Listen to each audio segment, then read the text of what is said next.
Bienvenue à tous. Bonjour. Je m'appelle Philippe Léger. Je suis responsable de l'étude jeunesse. Bienvenue au webinaire sur les finances personnelles. C'est le premier webinaire d'une série de 3 webinaires sur la jeunesse. Cette année encore, c'est la 5e édition de l'étude jeunesse. On est très fiers chez Léger de vous présenter nos différents constats pour vous aider dans vos relations avec les jeunes générations, que ce soit la génération Z ou les milléniaux. Voilà, comme je le disais, je m'appelle Philippe, je suis responsable de l'étude de jeunesse, je suis chargé de projet. Aujourd'hui, je suis accompagné de Gabrielle. Bonjour tout le monde. Merci Philippe. Comme Philippe l'a dit, Gabrielle Blais, je suis directrice de recherche chez Léger au sein de l'équipe Affaires publiques et communication depuis 4 ans maintenant. Puis avant, je travaillais un peu dans l'ombre du projet jeunesse et cette année, j'ai la chance de présenter le volet finance avec Philippe.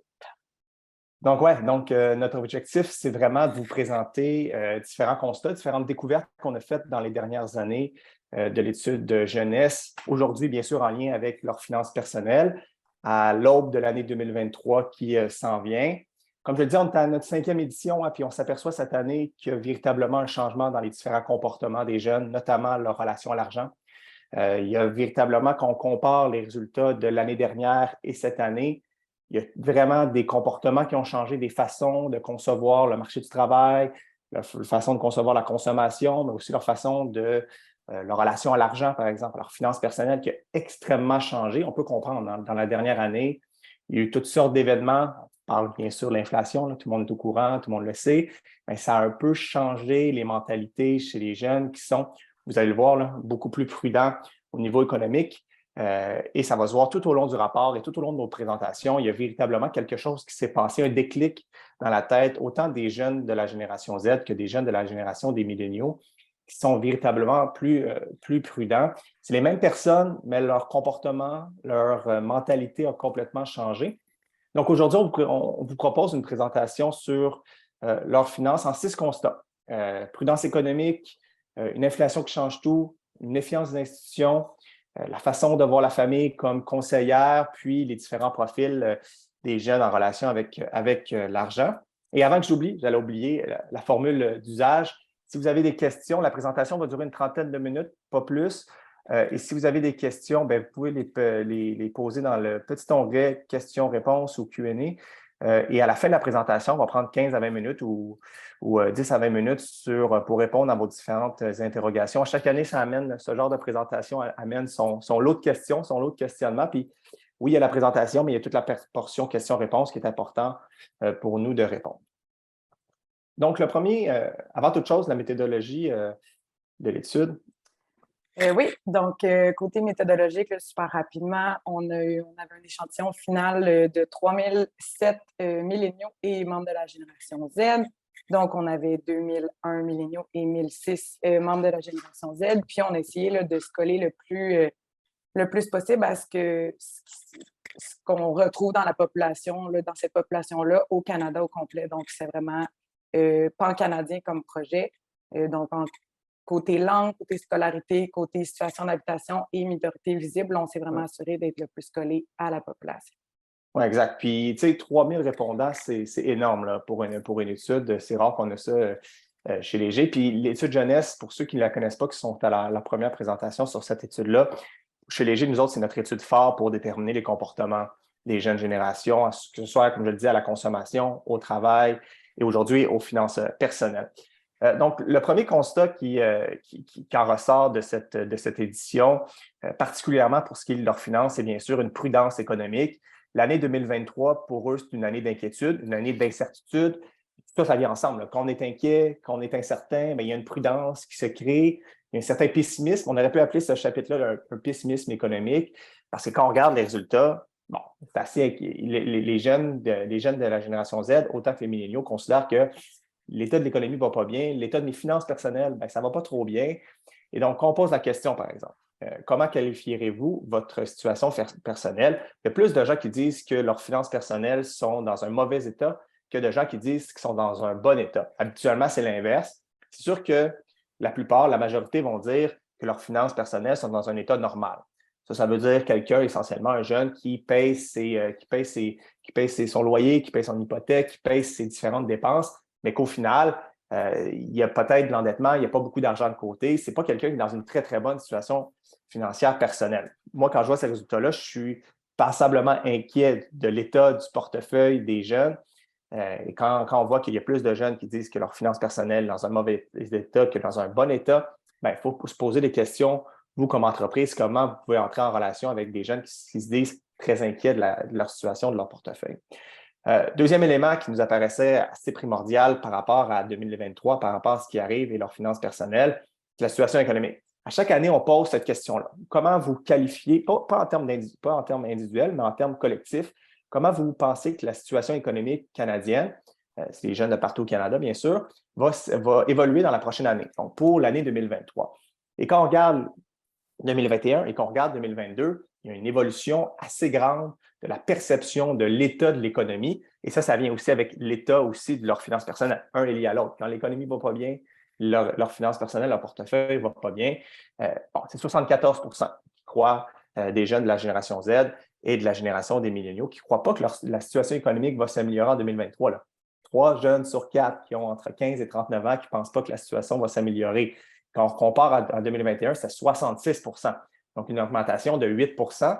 Et une augmentation aussi forte de 8 %, ça montre, encore une fois, leur inquiétude. Et bien sûr, le corollaire de ça, c'est leur prudence qui va sûrement qui va être de mise pour la prochaine année en 2023 pour les jeunes. Ensuite, un est la conséquence de l'autre. Quand on regarde leur état de présent face au présent, leur état d'esprit plutôt face au présent, face à l'avenir, quand on pose la question, est-ce que vous avez envie de ralentir votre train de vie? Donc, essentiellement, ralentir votre nombre d'activités, donc ralentir votre consommation. La plupart, 65 % disent, moi, dans la prochaine année, j'ai envie de ralentir mon train de vie, j'ai envie de ralentir ma consommation. Et donc, deuxième question, est-ce que vous vivez davantage dans le moment présent car l'avenir est plus incertain? Bien sûr, 60 %. Ça a des impacts sur leur épargne, ça a un impact sur la consommation. Quand on vit davantage dans le moment présent, ce n'est pas très compliqué. Là. On épargne moins, on dépense un peu moins et on prépare un peu mieux l'avenir. Bon, et là, les autres questions, c'est par exemple, est-ce que j'ai confiance que notre génération va être capable d'affronter les défis de son époque? Il y a plus de jeunes qui disent non que oui. Et aussi, l'autre résultat qui m'impressionne, qui m'inquiète et m'impressionne à la fois, faire partie de la dernière génération à pouvoir vivre confortablement. 42 % disent « je suis en accord avec ça », tandis que 39 % là, il y a plein de raisons. Il y a bien sûr la crise climatique qui les inquiète beaucoup, c'est lié à ça, mais aussi la perception que l'économie ne sera pas à leur avantage. La perception que ça va être difficile pour eux économiquement, la perception qu'ils ne seront pas en mesure de reproduire, de vivre dans le même confort dans lequel ils ont grandi et donc d'avoir essentiellement le même niveau de vie socio-économique que leurs parents, que la génération du baby-boom, bien souvent.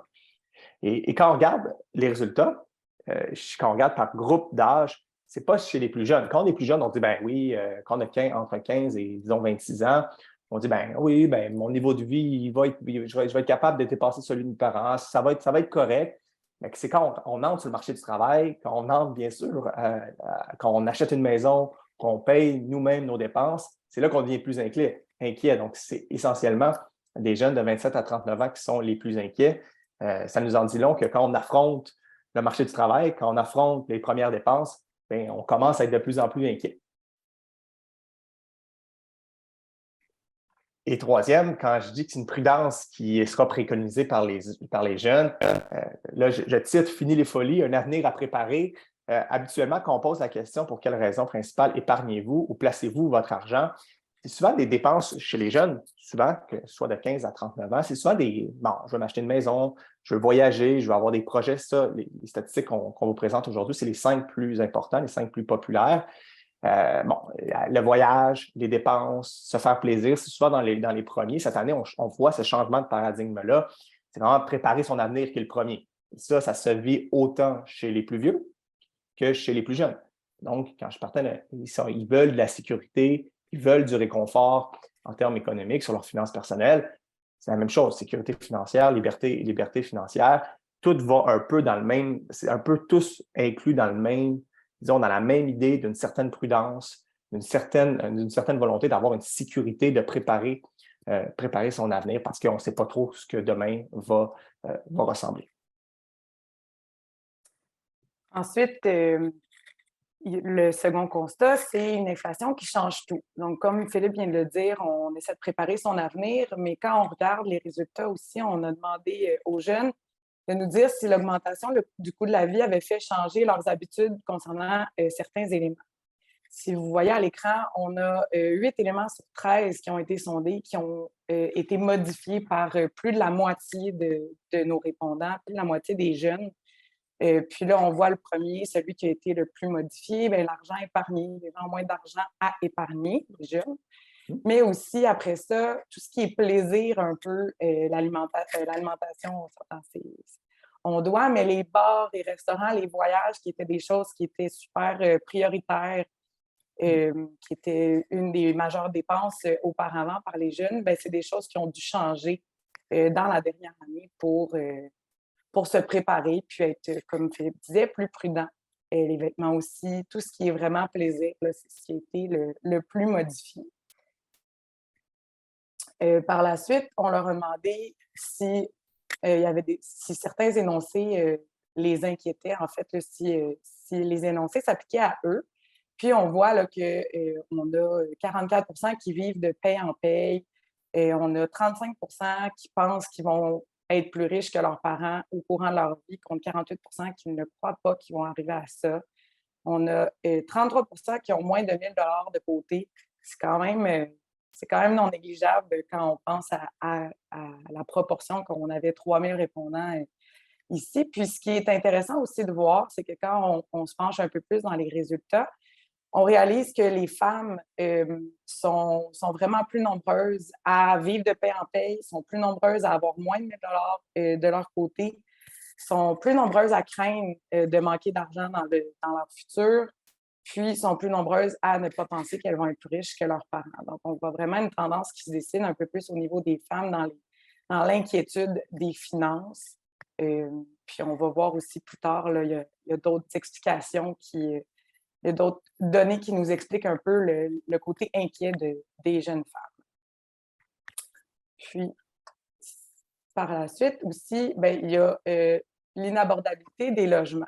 Si on regarde les résultats du côté des propriétaires, ça va somme toute bien. T'sais, on ne sera jamais super content. L'hypothèque va prendre peut-être une plus grande place parce que là, les taux ont augmenté avec l'inflation. Puis, c'est sûr que c'est une dépense qui est un peu moins... C'est le fun, mais un peu moins le fun. Sauf que si on se penche sur les résultats des locataires, bien là, on voit qu'il y a vraiment une tendance qui se dessine. Tu sais, c'est 77 qui sont locataires parce qu'ils ne sont pas capables d'acheter une propriété. Donc, c'est vraiment 3/4 là, des jeunes en fait, des locataires qui le sont parce qu'ils n'ont pas les moyens. Mais en plus, si on regarde le deuxième résultat, on a 68 qui ne pensent même pas être capables d'acheter une propriété dans les prochaines années. Donc, quand on regarde à court et moyen terme, ils ne voient même pas une possibilité pour eux de s'offrir une maison, l'opportunité de devenir propriétaire. Donc, c'est quand même assez inquiétant pour eux, puis ça explique un peu pourquoi, justement, comme Philippe le présentait, on est prudent, on essaie de mettre l'argent qu'on peut, on la met de côté pour planifier un peu tout cet avenir-là, parce qu'on ne voit pas comment on va pouvoir acheter ou se permettre des choses qu'on se fait vendre un peu depuis toujours. Voilà, le troisième point là-dedans, c'est tout ce qui est méfiance des institutions. Bien sûr, un suit l'autre, étant donné qu'on a l'impression que la société en tant que telle ne nous permet pas, par exemple, d'avoir, par exemple, accès à un logement qui soit abordable ou accès à la propriété, bien, on se méfie un peu plus de ce qu'on pourrait appeler les institutions. Regardez, les résultats sont assez impressionnants à ce niveau-là. Quand on pose la question aux jeunes de partout au Canada, de façon générale, faites-vous confiance aux institutions suivantes? Moi, je suis toujours surpris, toujours un peu subjugué de voir cette méfiance-là qui est généralisée envers toutes les institutions. Et même quand on parle d'un taux de 40, par exemple, prenons l'institution dont les jeunes font le plus confiance. C'est une façon de le dire parce qu'il y a quand même 40 autant des jeunes Z que des milléniaux qui disent ben, moi, je ne fais pas confiance à la police. Là, les taux qu'on voit, les proportions qu'on voit, c'est les gens qui disent qu'ils font confiance à ces institutions-là. Mais quand même, 40 c'est assez élevé. C'est assez élevé comme méfiance envers la police. Même chose pour les banques aussi, là. Et regardez le résultat pour les banques, ce qui est intéressant, s'il y a des gens dans la présentation qui travaillent dans différentes institutions bancaires, Et quand on vieillit, on est de plus en plus méfiant envers les institutions. Habituellement, c'est l'inverse. Et donc, notamment pour les banques, c'est quand même 7 de moins. Donc, plus on vieillit, plus on se dit, bien, je ne suis pas sûr que moi, mon institution financière m'a tant aidé que ça dans les dernières années. J'ai plus l'impression qu'ils n'ont pas été vraiment là pour moi.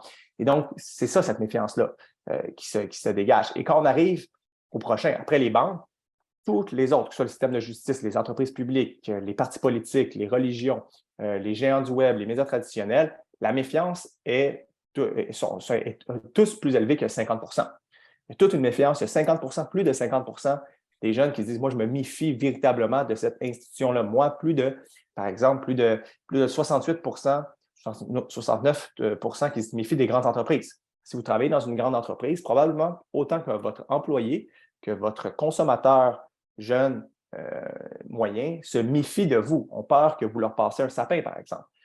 Les partis politiques, c'est la même chose. Les médias traditionnels, c'est un peu la même tendance. Donc, il y a véritablement une méfiance qui est généralisée chez toutes les institutions qui sont nommées, peu importe c'est quoi. Et ce n'est pas pour rien que dans les dernières années, on a vu, par exemple, et on va en parler plus tard, mais tous des moyens de contourner ces institutions-là. Quand on parle des banques, par exemple, la monnaie Bitcoin, les monnaies virtuelles, que ce soit des plateformes en ligne qui permettent de faire de transiger en bourse soi-même, ce n'est pas un hasard, c'est parce qu'il y a une méfiance qui s'est faite et donc des gens ont trouvé des moyens de contourner les institutions. Quand il y a des médias traditionnels qui sont, par exemple, de moins en moins écoutés par les jeunes, c'est parce qu'ils ont trouvé un moyen de s'en détourner par des médias sociaux, par des médias alternatifs. Même chose pour les partis politiques. On voit qu'il y a moins en moins de membres des partis politiques qui sont des jeunes. Donc, ils se trouvent des moyens de contourner les différentes institutions parce qu'ils s'en méfient généralement. Et donc, quand on pose la question directement, parce que je sais qu'il y a beaucoup de personnes qui font partie des institutions bancaires ici, selon vous, avez-vous assez de connaissances financières pour prendre de bonnes décisions concernant votre argent? Moi, encore une fois, je suis surpris de ce résultat-là parce qu'il y a plus d'un jeune sur deux, 54 qui disent, ben moi, je pense avoir assez de connaissances financières. Et c'est, moi, essentiellement, ce que je vois, c'est que c'est un peu un dictionnaire à l'envers. C'est qu'il y a la possibilité d'avoir des connaissances financières. Il y a la possibilité d'aller chercher de l'information. L'information est là, mais c'est difficile de véritablement comprendre c'est qu'est-ce qu'on veut comme information. C'est pour ça que je parle d'un dictionnaire à l'envers. Et quand on regarde plus précisément, et ça revient à ce que Gabriel disait un peu plus tôt dans la présentation, significativement plus élevé chez les femmes, chez les 20 à 29 ans qui disent qu'ils n'ont pas assez de connaissances financières pour prendre de bonnes décisions concernant leur argent. Il y a un peu quand on regarde les résultats, qu'on compare en termes de genre homme-femme, il y a une certaine plus prudence, puis une certaine, disons, moins de confiance pour ce qui est lié à l'argent, quand on regarde les différents résultats. Mais là, on pourrait regarder ce résultat-là et dire, bien, si j'ai assez de connaissances, je n'ai pas besoin de faire affaire avec des banques, je n'ai pas vraiment besoin d'eux, je n'ai pas besoin de leurs conseils. C'est pas ça qu'on voit. On voit qu'ils disent qu'ils ont assez de connaissances financières, mais que leurs institutions financières pourraient en faire plus pour les aider à prendre de bonnes connaissances, à acquérir de nouvelles connaissances financières. C'est environ 60 qui disent ben, j'aimerais ça que ma banque pourrait en faire plus pour avoir des bonnes connaissances financières, même si en même temps ils disent qu'ils ont des bonnes connaissances financières. Ça peut paraître un paradoxe, mais ce ne l'est pas vraiment. Augmentez vos rendements. 59 vous donnez de nouvelles opportunités d'investissement, 55 on pourrait dérouler les différents résultats. Ce que ça montre pour l'essentiel, c'est qu'ils n'ont pas l'impression que les institutions financières sont là pour véritablement leur donner de nouvelles connaissances, sont là pour leur donner de nouvelles opportunités d'investissement. Les connaissances sont là, mais est-ce que véritablement faire affaire avec l'institution, c'est possible? Est-ce que l'institution me donne les connaissances que j'aimerais avoir? La réponse, quand on regarde les résultats chez les 15 à 39 ans, mais ils ne disent pas véritablement. Ce qui nous amène un peu au quatrième constat où la famille, avant tout, surtout comme conseillère, en fait. Donc, on voit que les deux principales personnes vers qui les gens se tournent, les jeunes se tournent pour se faire conseiller quand vient le temps de prendre une décision financière, ben, c'est les parents ou les partenaires de vie. Le conseiller financier arrive en troisième position pour la génération Z. Il arrive quand même en deuxième position au niveau des milléniaux, donc un peu plus vieux. Peut-être qu'on essaie d'aller chercher. On voit que nos parents, oui, ont des connaissances, ils ont passé au travers de certaines étapes dans leur vie, mais il y a peut-être quelqu'un qui est mieux positionné pour nous aiguiller quand vient le temps de parler de nos finances avec la réalité d'aujourd'hui, par exemple. Donc, c'est vraiment la famille immédiate là, qui va être la conseillère euh, pour une grande majorité des jeunes. Surtout, Philippe le disait, il y a un manque de confiance envers les institutions, donc on n'est pas sûr s'ils vont nous donner les bons trucs, les bons investissements à faire et tout ça. Donc, on va se tourner vers des personnes en qui on a vraiment confiance pour aller chercher les meilleurs conseils. Puis parfois, utiliser son conseiller peut-être pour valider ou aller chercher les premières informations, mais finalement prendre une décision financière finale appuyée sur les conseils de notre famille ou de nos partenaires de vie. Exactement.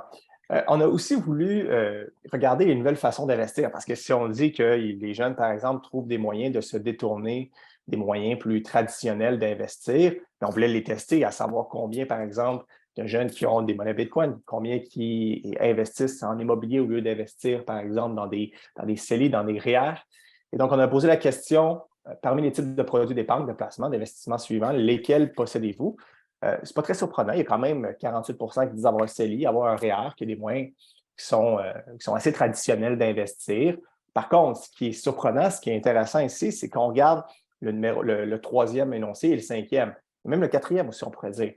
Par exemple, des actions, des obligations en bourse que vous avez vous-même transigées. Donc, essentiellement, c'est eux qui ont pris la décision de transiger en bourse. Est-ce que c'est des plateformes qui sont alternatives? Peut-être, bien souvent, mais c'est quand même des décisions qui ont été prises par eux-mêmes. C'est 22 qui disent moi, j'ai déjà pris des actions en bourse que moi-même, je veux transiger. Donc, ce désir-là, oui, j'ai des connaissances financières, mais c'est ce désir-là d'avoir une certaine autonomie quand on fait affaire avec, avec sa propre argent. Décider c'est quoi soi-même, ses décisions personnelles liées aux finances personnelles. Ensuite, l'immobilier.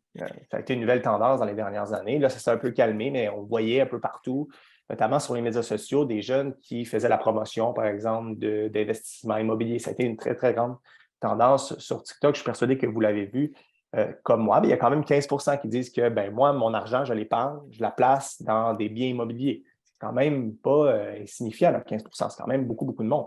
Et aussi, ce qui n'est pas insignifiant, tout ce qui est monnaie ou bien virtuel. 11 disent avoir déjà placé de l'argent dans ce type d'investissement suivant, que ce soit des bitcoins, que ce soit des NFT, que ce soit toutes sortes de monnaies alternatives ou numériques qui peuvent exister. Quand même, un jeune, environ 11 donc un jeune sur 10, et ça n'a pas véritablement, c'est quand même élevé. Là, quand on est à 11 on n'est pas loin de démocratiser, que ça devienne une tendance qui soit répandue chez toute la population. Donc, quand je vous disais qu'ils trouvent des moyens alternatifs d'investir, on a un exemple assez patent ici. 11 c'est quand même véritablement élevé. Et quand on regarde plus précisément, c'est qui investit dans ce genre de monnaie-là, dans ce genre de produits d'épargne-là, d'investissement suivant, c'est bien sûr des hommes. Quand, par exemple, c'est 18 des hommes qui disent qu'ils investissent plus dans les monnaies Bitcoin comparativement à 4 chez les femmes. Il y a une différence assez genrée liée à ce genre d'investissement-là. Pour que ça devienne de plus en plus démocratisé, pour que ça devienne de plus en plus populaire, il faudra que ça ne peut pas simplement être une affaire d'hommes. Ensuite, quand on regarde des actions en bourse, encore une fois, c'est un peu plus les hommes, il y a encore une différence qui est assez genrée ici. Voilà. Quand je vous disais, quand je vous parlais du dictionnaire à l'envers, c'est-à-dire que les informations sont disponibles, ils ont l'impression qu'ils ont les connaissances, mais il y a aussi ce désir-là d'être autonome dans ses placements. Donc, c'est comme si le conseiller financier, c'est comme si l'investissement, ça peut être un conseil, mais à la fin, ce n'est pas lui qui doit prendre la décision, ça doit être le jeune qui veut lui-même avoir une certaine autonomie pour prendre des décisions liées à leur argent. Encore une fois, c'est bien sûr relié à une certaine méfiance certaines institutions qui se disent moi, je n'ai pas trop confiance, donc j'aimerais ça prendre mes décisions moi-même, j'aimerais ça avoir mes propres connaissances pour prendre ces décisions-là. Quand on pose la question, par exemple, est-ce que c'est préférable pour vous d'être autonome dans la gestion de ces placements? C'est un jeune sur deux qui disent oui, c'est préférable, puis c'est surtout 24 qui disent non. Fait qu'il y a quand même ce désir-là d'autonomie et le reste, là, donc le 25 restant ou le 26 restant, c'est essentiellement des je ne sais pas ou j'ai pas trop d'opinion là-dessus. Fait que ça montre ce désir-là d'avoir une autonomie, d'avoir soi-même la possibilité de choisir ses investissements. La gestion des finances personnelles est une activité que je trouve agréable. C'est quand même 40 qui disent moi, j'aime ça investir. Quand on regarde les autres générations, les résultats auparavant, il n'y avait pas ce désir-là. C'était un peu, c'est un peu fatigant, je vais laisser ça dans les mains de ma banque. Regardez, chez les jeunes générations, ça devient un lobby en soi, un loisir en soi d'investir, de trouver des opportunités d'investissement pour bien les jeunes. J'ai l'intérêt à placer de l'argent à l'aide d'applications mobiles. Quand je parlais d'autonomie, quand je vous parlais de nouvelles façons d'investir, encore une fois, même s'il y a plus de jeunes qui disent qui ne sont pas véritablement intéressés, il y a quand même une proportion assez grande de jeunes qui disent que, ben moi, oui, ça pourrait être quelque chose qui m'intéresse. Et je m'informe régulièrement sur les différents produits financiers offerts par les institutions financières. Encore une fois, ce désir-là d'en savoir plus, d'avoir des connaissances, que les institutions financières me donnent des connaissances, c'est véritablement au cœur de ce qu'ils reprochent et de ce qu'ils aimeraient des conseillers financiers.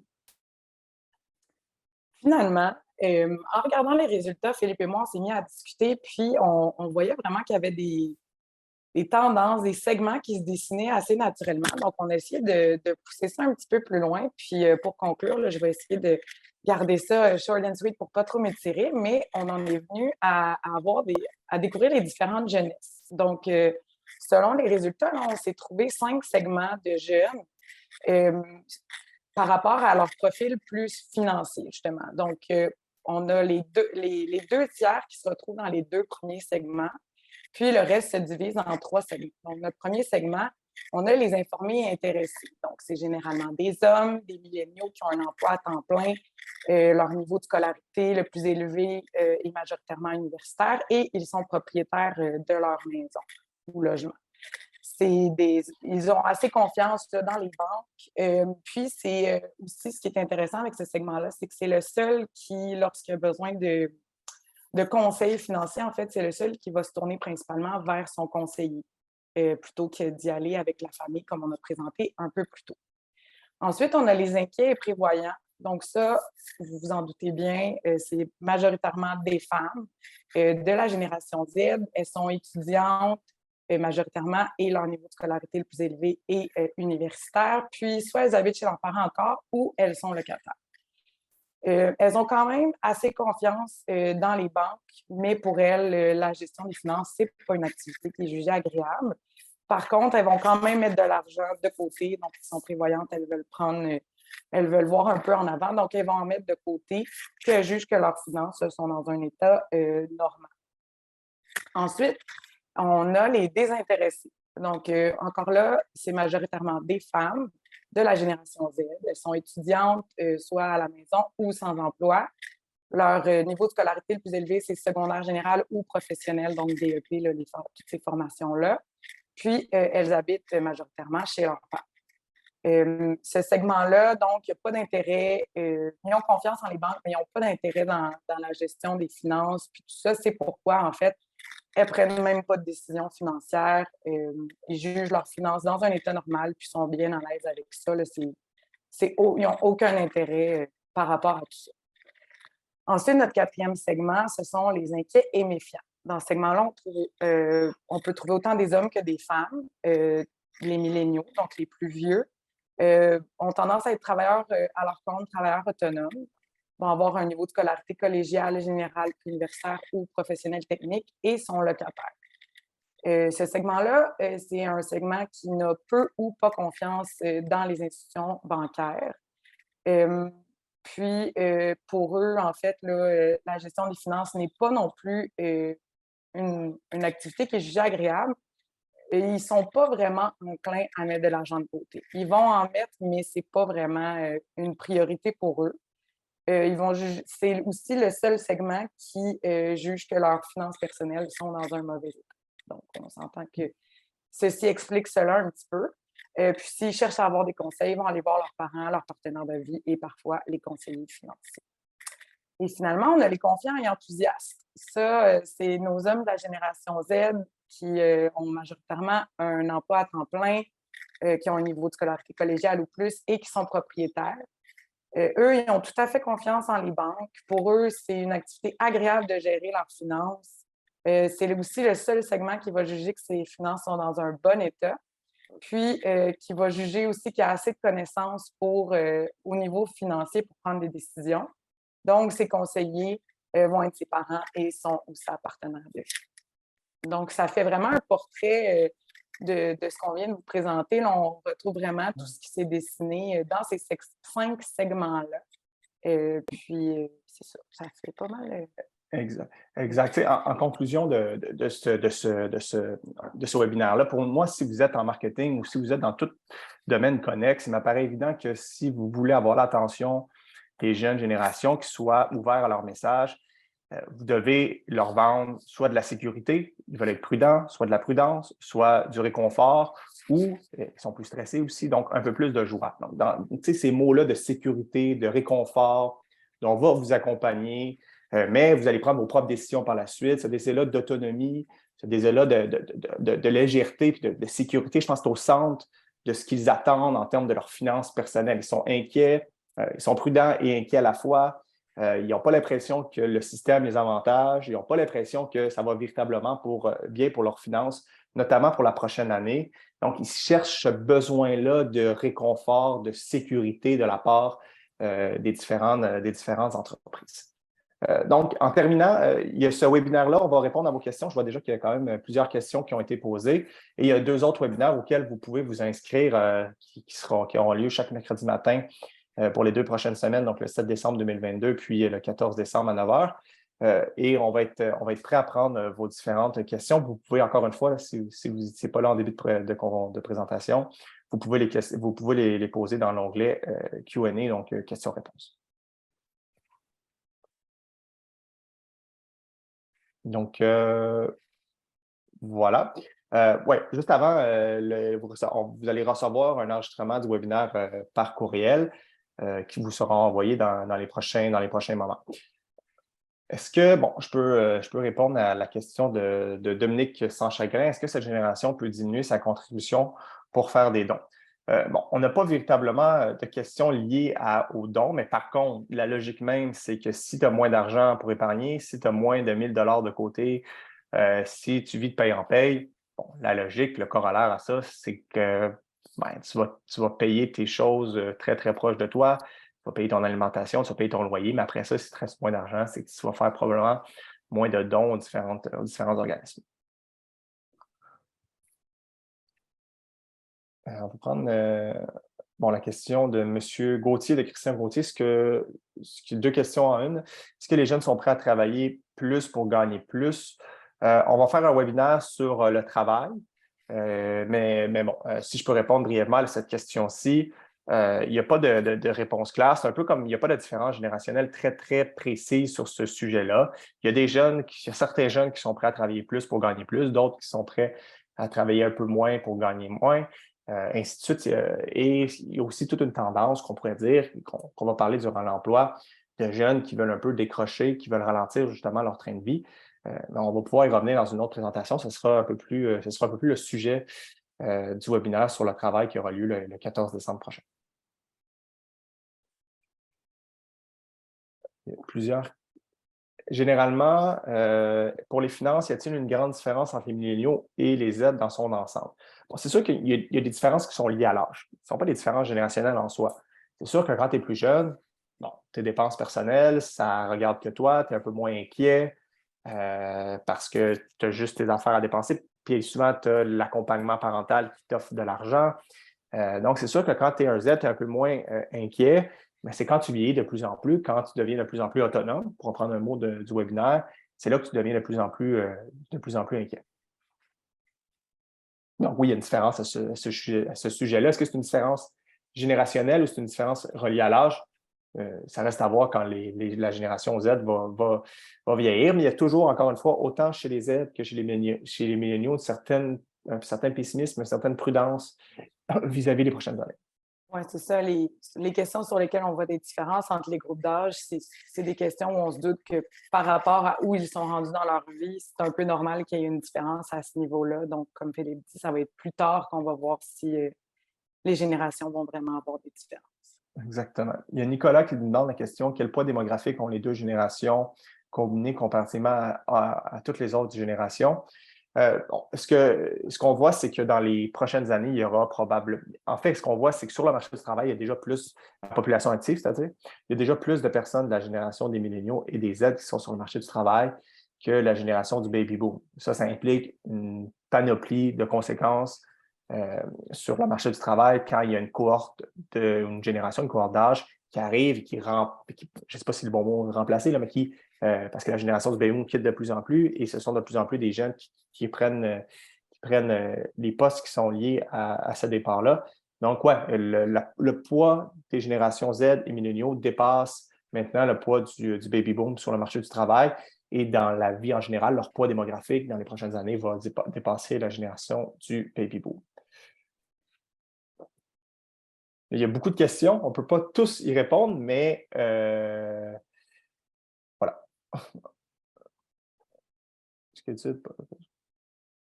Oui, une question de Eliane Giassion. L'étude détaillée va être le rapport complet qui va combiner les différents webinaires, donc les 3 sections qu'on va vous présenter dans les prochaines, autant les finances personnelles que l'avenir et l'emploi vous seront envoyés à la fin des webinaires, donc aux alentours de la mi-décembre. Est-ce qu'il y a certaines autres données sociodémographiques qui peuvent nous éclairer sur cette différence marquante entre les profils masculins et féminins? C'est sûr que nous, on observe, quand je vous disais qu'il y a une certaine prudence qui est un peu plus liée aux femmes, c'est sûr que ça se vit. Est-ce que véritablement, en termes de revenus, de type d'emploi occupé, ce serait difficile d'avoir directement ce chiffre-là?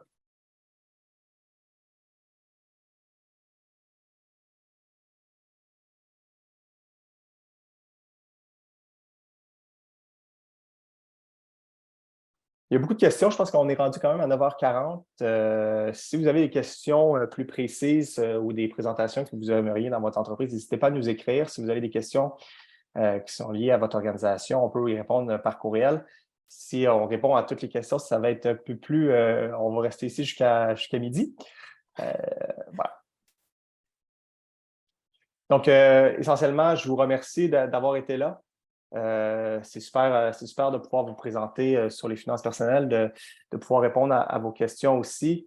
Donc, si moindrement, encore une fois, si vous avez des questions, si vous avez des commentaires, n'hésitez pas à nous écrire à solutionleger360.com.